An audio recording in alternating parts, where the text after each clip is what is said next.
The cold of the stone platform seeped through the thin soles of her slippers, a familiar ache that lived in her bones.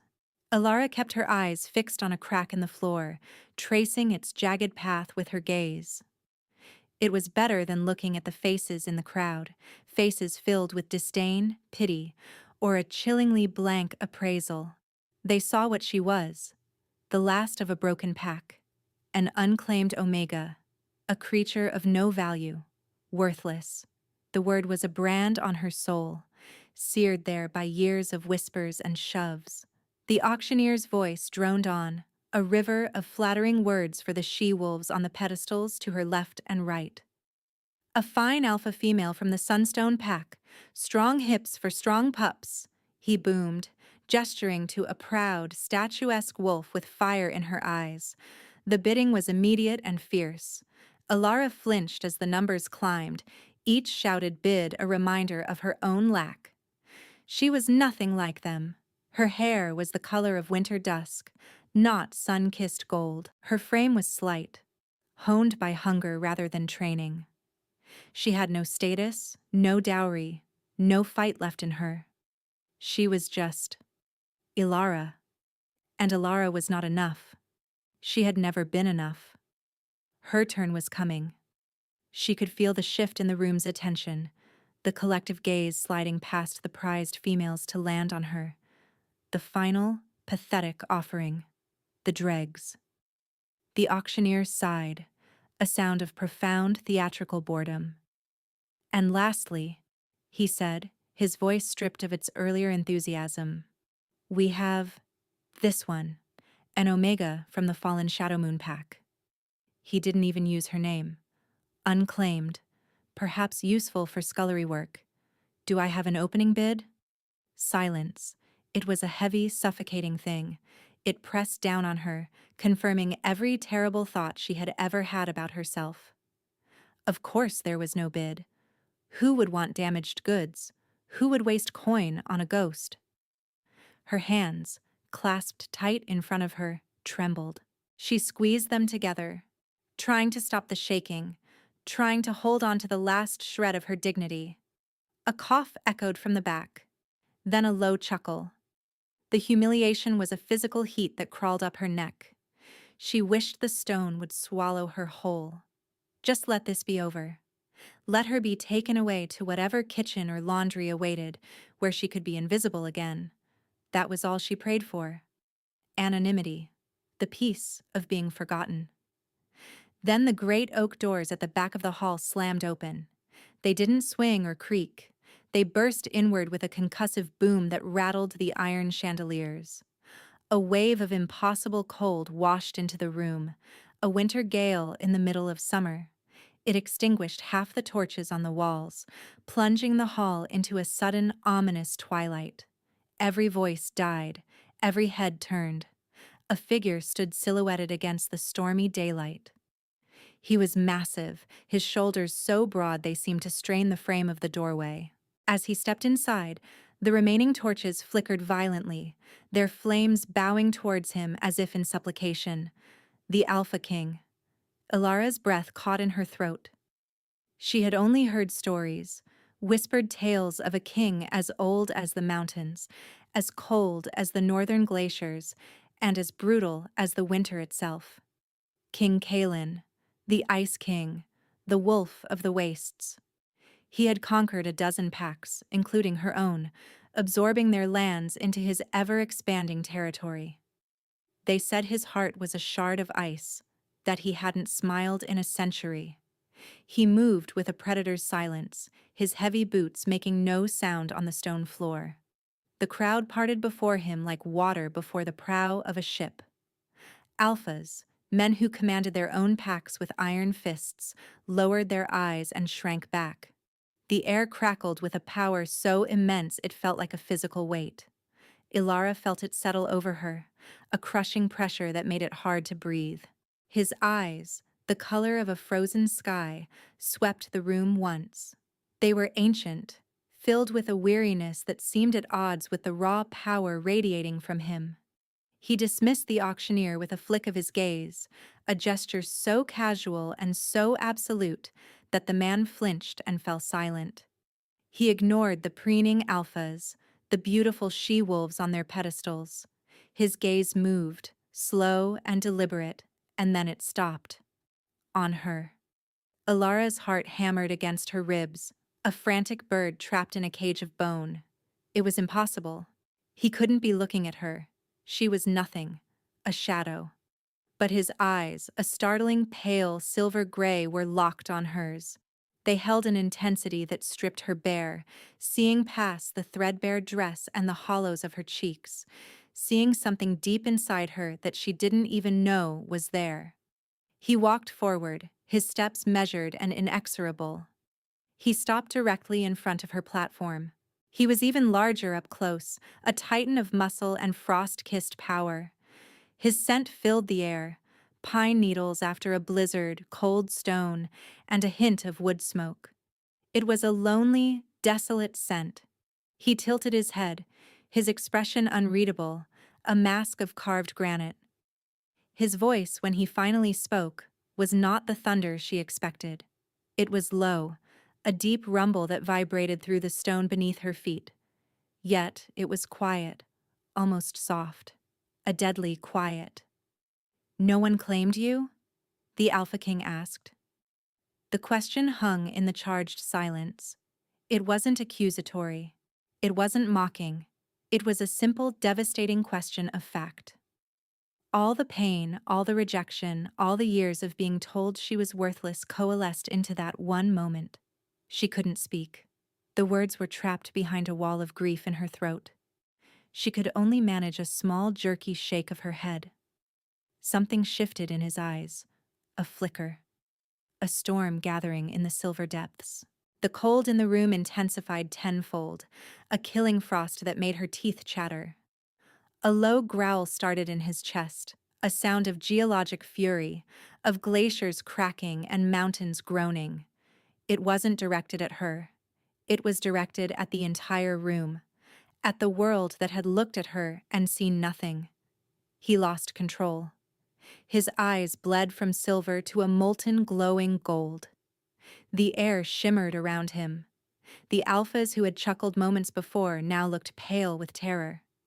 He lifted a hand, not to her, but to the auctioneer. "I'll take this one," he snarled, the words cracking like whips.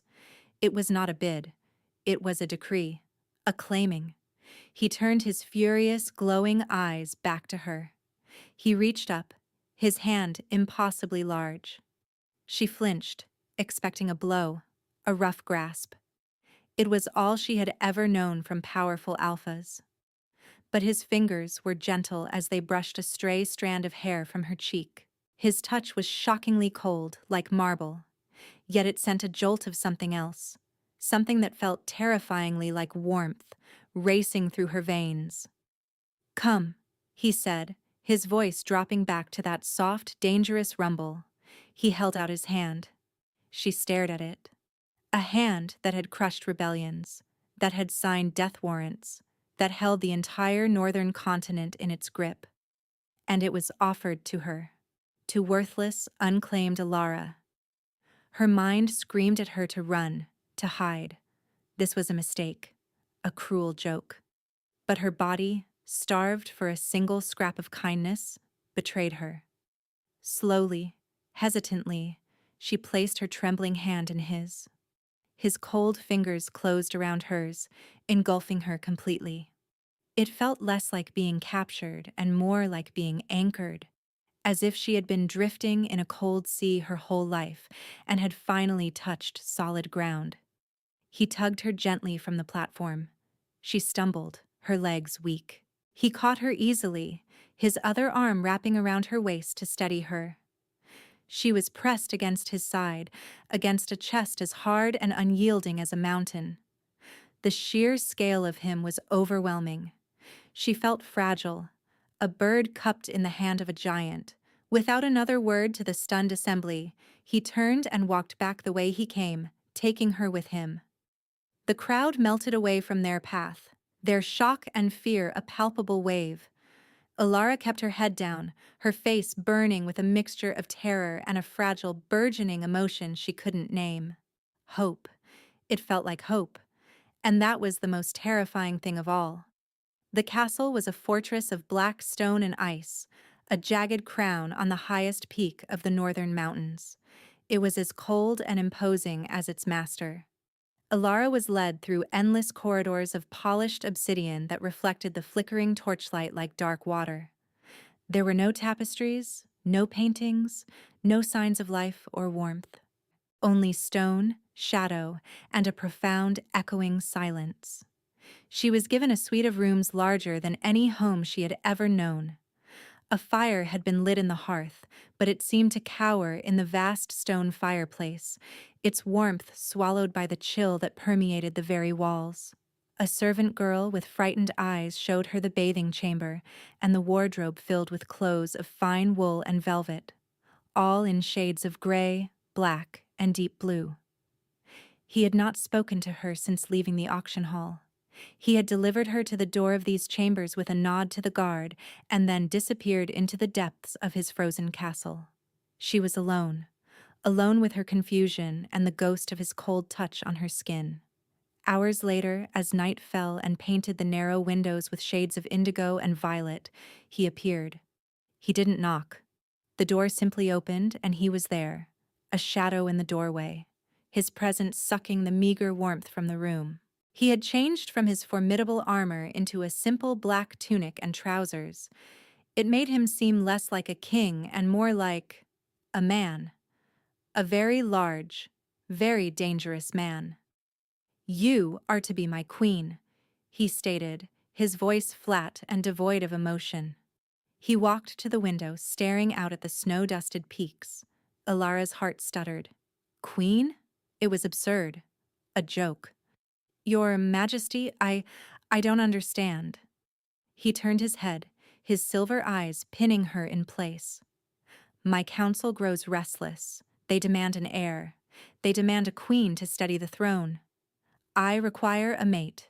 You will serve that purpose." The words were like stones, cold and hard. A purpose. A political arrangement. That she could understand.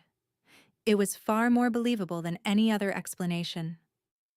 "This will be an arrangement in name only," he continued, his voice dropping even lower. A wall of ice seemed to rise between them with every word. "You will have these chambers. You will have anything you desire in terms of material comfort. You will perform your public duties.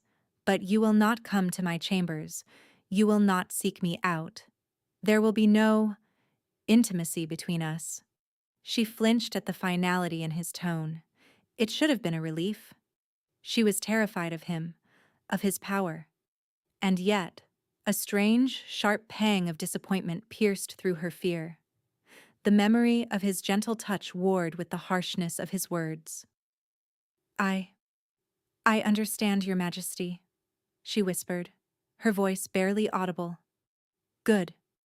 He turned back to the window. "A formal ceremony will be held in 1 week. Until then, you will remain here. The servants will see to your needs." He was dismissing her, closing the door on any possibility of connection. She should have been grateful for the boundaries, for the safety they provided.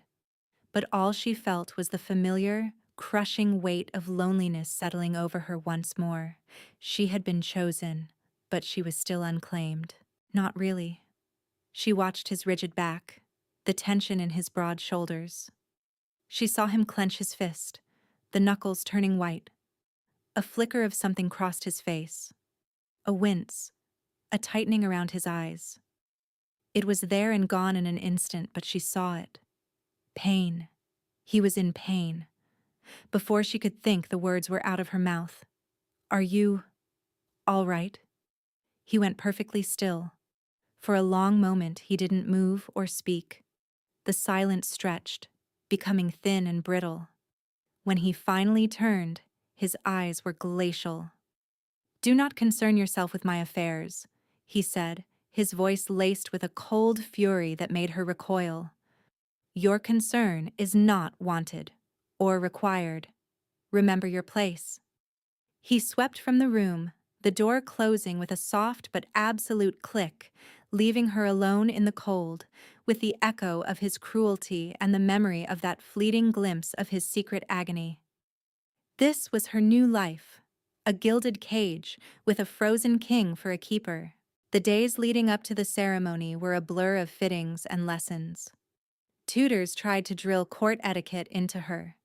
Servants dressed her like a doll, and guards watched her every move. She felt like an imposter, a gray sparrow forced into the plumage of an eagle. The court whispered behind their hands when she passed. They saw what she was, an omega filth, a nobody inexplicably elevated. Their scorn was a constant, low-grade fever. Kalen remained a distant, formidable presence. She saw him at meals in the Great Hall, seated at the far end of a table so long she could barely make out his features. He never looked at her. He never spoke to her. He was a king of ice and stone, remote and untouchable. The arrangement was being honored. But at night, she would see him. From her window, she could see a small, windswept balcony on a different wing of the castle. His wing. Every night he would stand there for hours, staring out at the desolate, moonlit mountains. He wore no cloak against the biting wind, seemingly immune to the cold that forced her to huddle under piles of furs. He just stood, a solitary figure communing with the emptiness. And sometimes she would see it again, that flash of pain. He would grip the stone balustrade, his head bowed, his entire body rigid with some internal battle. She found herself watching for him, a strange vigil she couldn't explain. She started asking the servants for an extra pot of hot herbal tea with her supper. After they left, she would wrap it in a thick cloth and leave it just outside her door. It was a foolish, small gesture. He would never see it. The guards would likely throw it out. But it was all she could do. A tiny offering of warmth against the overwhelming cold. For 3 nights, the pot was gone in the morning, but she assumed it was the guards. On the 4th night, there was a knock on her door. It was late, the castle silent. Her heart leaped into her throat. She opened it a crack. He was there. Kalen. He held the empty pot in one hand. "This was you?" he asked. His voice was quiet, stripped of its royal command. She could only nod, her throat tight. He looked down at the pot, then back at her. His silver eyes were searching, confused. "Why?" "You looked cold," she whispered. A muscle worked in his jaw. He seemed to be wrestling with a dozen different responses. The cold king, the ruthless conqueror, was at a loss for words in the face of a simple pot of tea. "The cold does not bother me," he said finally, but the words lacked conviction. They sounded like a lie he had been telling himself for a very long time. He didn't leave. He just stood there in the hallway, the silence stretching between them. She could feel the chill radiating from him, a palpable aura of frost. "May I come in?" he asked. The question so unexpected it startled her. It violated the very rules he himself had set. She hesitated, then pushed the door open wider. He stepped inside, dwarfing her small sitting room. He moved to the fire, holding his hands out towards the flames, though he kept them a careful distance away, as if he feared they might be burned. "My blood runs cold," he said, speaking to the fire more than to her. "An old curse on my line. The power of the winter is in me, but it comes with a price. It consumes warmth. It freezes everything it touches." He looked at his own hands. "I have not felt true warmth in over 200 years. Alara stared at him, her fear melting away, replaced by a wave of profound, aching sadness. The cold wasn't just a temperament, it was a physical reality. A prison of ice he lived in every single day. His cruelty, his distance. It wasn't malice. It was a defense. A shield to protect others from his chilling touch. "That's why you made the arrangement," she said, the realization dawning on her. "To keep me away. To protect me." He finally looked at her, and for the first time, she saw past the king. She saw the man, trapped and utterly alone. His eyes were a frozen wasteland of loneliness. Yes, he admitted, the word a bare whisper. Something inside her, something that had been dormant and broken for years, stirred. A fierce, protective instinct. She walked towards him, stopping just out of arm's reach. "The tea," she said softly. "Does it help?" He gave a small, almost imperceptible nod. For a moment, it's a pleasant memory of something long lost. From that night on, the rules began to fray. He would come to her chambers late at night, after the castle was asleep. He never touched her. He would sit by the fire and she would bring him tea, and they would talk. She told him of her pack, of the silver-leafed trees in the forest where she grew up.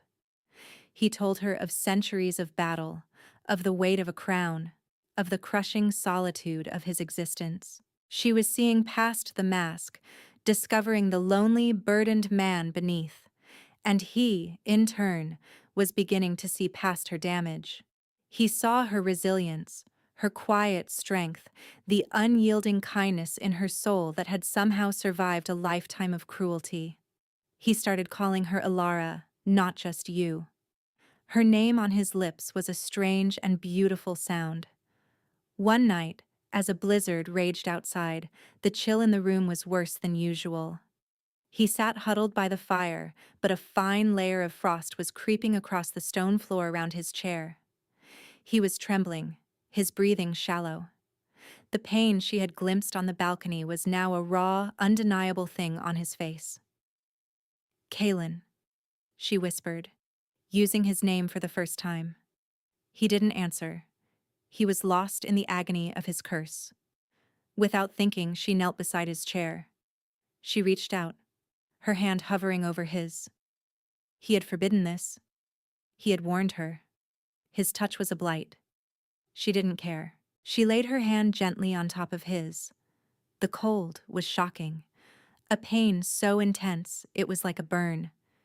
It felt like plunging her hand into a frozen lake. It stole the breath from her lungs. But she didn't pull away. She held on, channeling every bit of her own meager warmth, every desperate wish for his comfort, into her touch. Through the biting cold, she felt a tremor run through him. A shudder that was not from the chill. He slowly, so slowly, turned his hand over and curled his icy fingers around hers. His grip was weak, but it was there. A connection. He opened his eyes. The silver was clouded with pain, but there was something else there too. Awe, disbelief. "You're not freezing," he rasped. "It's cold," she admitted, her teeth chattering, "but I can bear it." He stared at their joined hands, at her small, warm fingers laced with his frozen ones. A single perfect tear welled in his eye and traced a path down his cheek, freezing into a tiny jewel of ice before it could fall.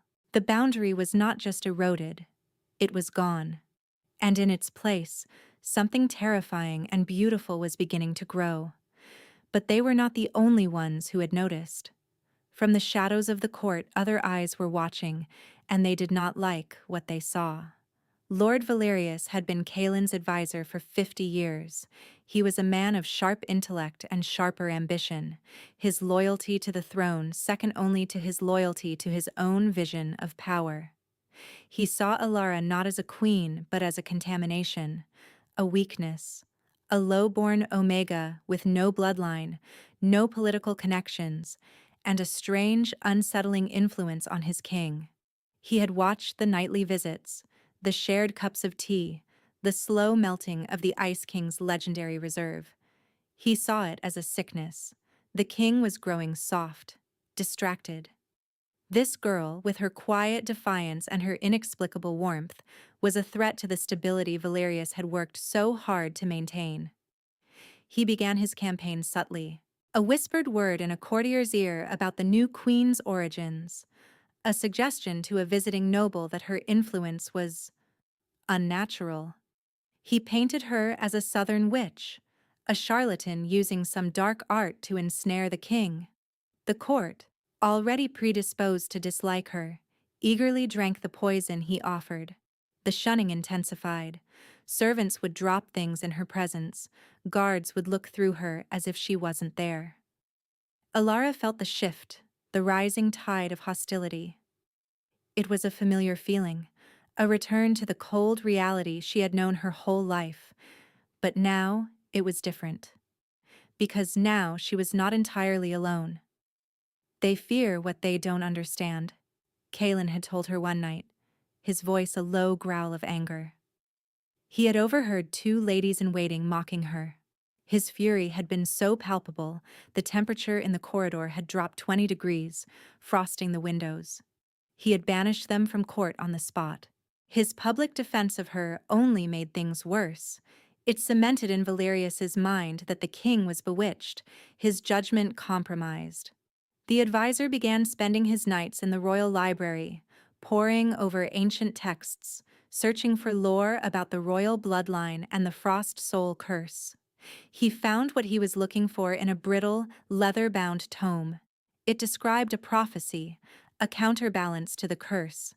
It spoke of a sun soul, a mate with the fire of life within her, who could either absorb the king's cold and heal him completely, or be consumed by it, extinguishing her own life and plunging the king into an eternal, unbreakable winter. A final, fatal freeze. Valerius looked at the words, and he did not see a chance for salvation. He saw a weapon. He saw a way to remove the girl and shock the king back into the cold, hard ruler he was meant to be. He would force the prophecy's hand. The winter solstice celebration was the grandest event of the year. The Great Hall, for once, was filled with a semblance of warmth and life. Nobles from every vassal territory were in attendance. Ilara sat beside Kaelin on the twin thrones, a wolf pelt cloak around her shoulders. He had placed it there himself, a public gesture of possession and protection. His hand rested on the arm of his throne, mere inches from hers. She could feel the ambient cold of his presence, but it no longer felt threatening. It felt like home. In the middle of the feast, Lord Valerius stepped forward, his face a mask of false solemnity. "Your Majesty," he began, his voice ringing with authority. "For weeks we have watched this change in you. We have watched this Omega, this stranger, weave her spell around you. We have worried for your strength, for the future of the kingdom." A hush fell over the hall. Kaelin's face hardened. "Valerius," he warned, his voice dangerously low, "you are overstepping." "Am I?" Valerius gave a sharp, cruel smile. "I am merely a loyal servant, trying to save my king from a poison he cannot see. I will show them all what she is. I will show you the truth of her influence." Before anyone could react, Valerius raised his hands. He began to chant in a forgotten tongue, the words guttural and sharp. The air grew thick, heavy with a malevolent energy. A dark purple light coiled around his hands. Ilara had never seen magic like this. It felt foul, corrupted. Kaelin rose, a snarl ripping from his throat. "Valerius, stop this madness!" But it was too late. Valerius thrust his hands forward, not at Ilara, but at Kaelin. The purple energy shot across the space between them and slammed into the king's chest. Kaelin roared, a sound of pure agony. He staggered back, clutching his heart. The cold that always clung to him exploded outward. Not a gentle chill, but a violent Arctic blast. The fires in the hall were instantly extinguished. Goblets of wine froze solid on the tables. A thick layer of crystalline ice spread rapidly from Kaelin's feet, racing across the floor in a beautiful, horrifying wave. He fell to his knees, his body convulsing. The ice was crawling up his legs, encasing him. His skin, already pale, turned a translucent, ghostly white. His silver eyes, wide with shock and pain, found hers. "Ilara, run!" he gasped, the words turning to puffs of white frost in the air. "The curse is accelerated," Valerius shouted triumphantly to the terrified court. Behold, her unnatural warmth has agitated the king's soul, bringing on the final winter. She has killed him. Seize the witch. Guards, their faces grim and their loyalty sworn to Valerius's command for years, started forward. They hesitated, their eyes darting between the triumphant advisor and their dying king, but the force of Valerius's command was absolute. They moved towards the dais, towards her. Alara didn't even see them. All she could see was Kaelin being consumed by the ice. The mate bond, a fragile thread that had been weaving itself between them, screamed in her soul, a silent shriek of pure agony. It felt like her own heart was being frozen solid. Despair, cold and absolute, washed over her.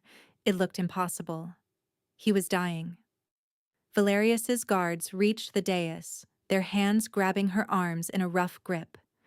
They started to drag her away, pulling her from her throne, away from Kaelin. The tearing sensation in her soul was unbearable. "No," she whispered, the sound lost in the panicked din of the hall. She looked at Kaelin. His movements were slowing, his limbs becoming stiff and encased in the growing crystal shell. His eyes were beginning to glaze over, the light in them fading. He was being stolen from her, right before her eyes. Something inside her snapped. The part of her that had always accepted her fate, that had always bowed its head and endured. The part that believed she was worthless. It fractured, and a rage she had never known existed erupted in its place. A primal, elemental fury. "No!" The word was not a whisper this time, it was a roar that shook the very stones of the hall. The guards holding her were thrown back as if by a physical blow. A wave of heat, intense and suffocating, erupted from her body. The ice on the floor around her hissed and evaporated in a cloud of steam. She didn't know how she was doing it. She didn't care. All that mattered was him. She scrambled from the platform, her movements clumsy with desperation. She fought her way across the now slippery floor back to his side. The guards loyal to Valerius tried to block her path, but she shoved them aside with a strength she didn't possess, her hands leaving singe marks on their armor. She reached his frozen body. He was almost completely encased now, a statue of ice. Only his face was partially visible, his lips blue, his breathing stopped. Valerius laughed, a high, manic sound. "It is too late, you foolish girl, he is gone." Alara ignored him. She fell to her knees before Kaelin, her hands reaching for him. She cradled his frozen face, the cold so intense it felt like it was leeching the life from her own fingertips. Tears streamed down her cheeks, hot against her skin, freezing the instant they touched his. "No," she whispered again, her voice breaking. "I will not let you go. I will not." She leaned forward and pressed her forehead against his. She closed her eyes, pouring every ounce of her will, her love, her desperation down the screaming channel of the mate bond. She didn't just wish for warmth, she became it. A light began to glow from within her, a soft golden radiance. It pulsed, growing brighter and brighter until it was a miniature sun in the frozen hall. She pressed her hands flat against the ice covering his chest, over his still heart. "You are not alone anymore," she sobbed. "Come back to me." Fire erupted from her hands. It was not a destructive flame, it was pure liquid gold light, a torrent of life and heat. It poured from her palms into the ice, not just melting it, but unmaking it. The crystalline shell dissolved into glittering motes of light. The unnatural frost receded from the hall. The torches on the walls sputtered and reignited one by one. The power was immense, a river of raw energy flowing through her. It was terrifying and exhilarating. She felt a connection to something ancient, something deep within her own blood that she never knew existed. The sun soul, the fire of life. She was the prophecy Valerius had tried to twist into a weapon. The last of the ice vanished from Kaelin's body. The blue tint faded from his lips, replaced by a healthy flush of color she had never seen on him before. His chest rose with a sharp, shuddering gasp. The fire receded from her hands, the golden light softening, sinking back into her skin. She was left kneeling, trembling and exhausted, her hands still resting on his chest, a chest that was now blessedly, miraculously warm. His eyes fluttered open. The silver was back, but it was different now. Clearer, brighter, and filled with an expression of such profound love and awe that it stole her breath all over again. He reached up, his hand no longer cold as marble, but warm with life. He cupped her cheek, his thumb gently wiping away a tear. His touch sent a jolt through her, not of cold, but of pure, unadulterated connection. The bond between them solidified, no longer a fragile thread but a brilliant, unbreakable cord of gold. "You," he whispered, his voice hoarse. It was a word filled with reverence, with wonder, with a century of loneliness finally coming to an end. Valerius stood frozen in shock, his face a mask of disbelief and horror. "Impossible," he stammered. "The prophecy. You were supposed to... You were supposed to be loyal." Kalen's voice cut through the air, no longer soft, but filled with the iron of a king's wrath. He moved, not with the careful deliberation of before, but with a fluid, predatory grace. He rose to his feet in one smooth motion, pulling Alara up with him, tucking her safely behind his back. He looked at Valerius, and the full, terrifying power of the Alpha King was unleashed. But it was different now. It was not the cold, desolate power of winter. It was the power of a storm, alive and crackling with energy. The royal guard, the ones who had remained loyal in their hearts, saw the miracle. They saw their king, not dead, but renewed. They saw their true queen, radiating a soft golden light. They drew their swords, the sound of steel ringing in the silent hall, and turned as one to face the traitor. Valerius was surrounded. His plot had not just failed, it had brought about the very thing he had sought to prevent. It had forged their king and his queen into an unbreakable whole. Kalen never took his eyes off the advisor, but he reached back, his hand finding Alara's. He laced his warm fingers with hers, his grip strong and sure. He looked at her, not as the weak Omega from the auction block, but as his equal, his savior, his queen. "I love you," he said, the words clear and resonant in the hall. He wasn't saying it because it might kill him. He was saying it because she had saved him from a death he had been dying his entire life. "I'm saying that I love you, and it's the only thing that has ever made me feel alive." She squeezed his hand, her heart so full it felt like it might burst. The self-doubt, the brand of worthlessness she had carried for so long, finally broke. It turned to ash, and was blown away by the warmth of his love and the fire of her own power. "I love you too," she answered, her voice steady and strong. In the middle of the great hall, surrounded by enemies and allies, they stood together. He was no longer the Ice King, and she was no longer the unclaimed Omega. They were just Kalen and Alara, and they had just begun. 3 months passed. Spring came to the northern mountains, a season the kingdom had not truly experienced in centuries. The snows receded from the lower slopes, revealing patches of green grass. Small, stubborn mountain flowers bloomed in the castle courtyard. The people said it was a miracle. They said their queen, the Sun Soul, had brought the warmth back to the land. Alara found that her power was not a single, explosive event. It was a part of her, a gentle, constant warmth that lived under her skin. She could coax embers in the hearth to life with a glance, and her touch could soothe the aches in the joints of the old castle servants. The chill that had permeated the fortress for generations was gone, replaced by a comfortable, living warmth. The castle felt like a home. Valerius was in the deepest cell of the dungeons, stripped of his titles and his influence. Kaelin had been merciful. Death would have been too easy an escape from the magnitude of his betrayal. He was left to live out his days in the cold and dark, a fitting end for a man who had tried to extinguish the light. Elara was no longer the subject of whispers and scorn. She was beloved. The court that had once shunned her now sought her counsel.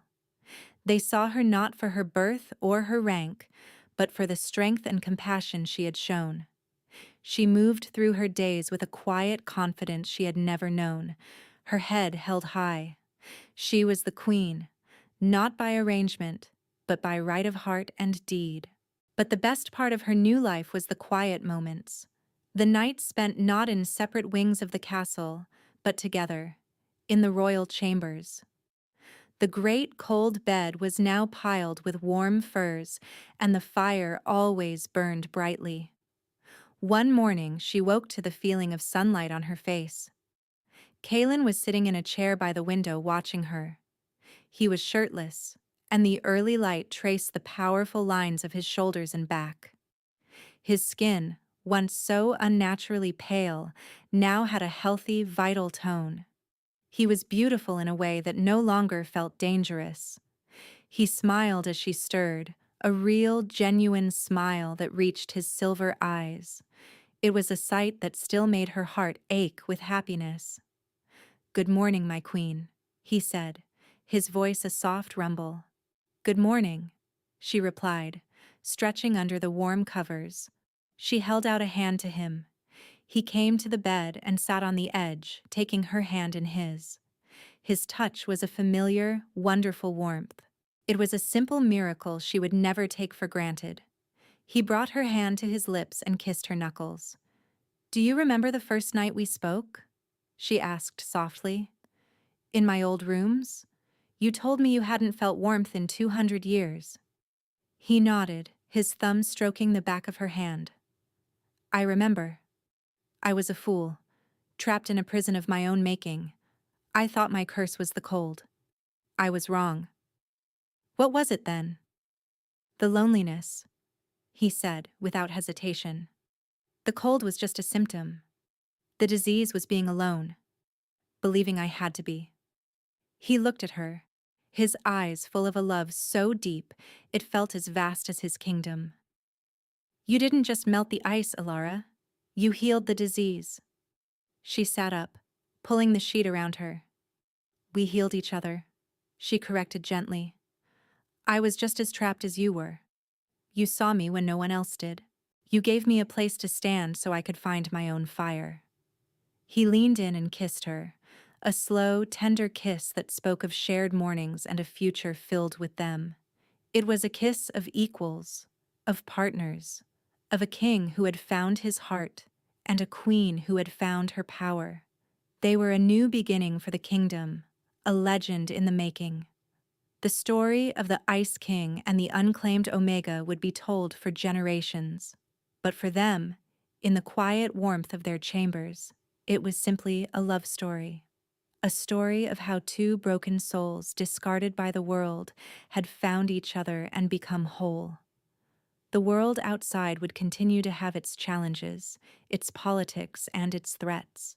But within the walls of their home, and within the circle of their arms, they had built a new world, founded on the simple, miraculous truth that they belonged to each other. She had a home. She had a place. She was finally, truly claimed.